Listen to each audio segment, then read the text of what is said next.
The Who weren't sure what to call their next album at first. Amazing Journey, Journey into Space, The Brain Opera, or maybe just Deaf, Dumb and Blind Boy.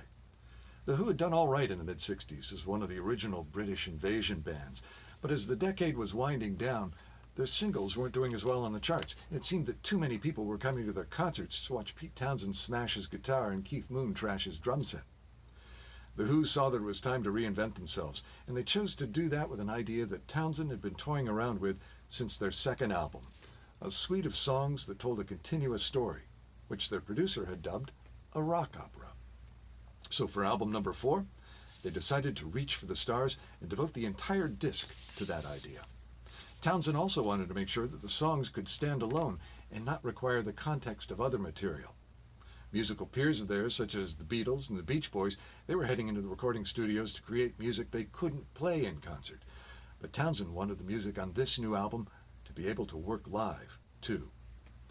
As the melodies of the various songs began to take shape, their producer insisted that they create an overture for the piece, and in a bid to generate some favorable press, Pete Townshend crafted one song in particular to appeal to New York Times critic Nick Cohn, who was an avid fan of pinball.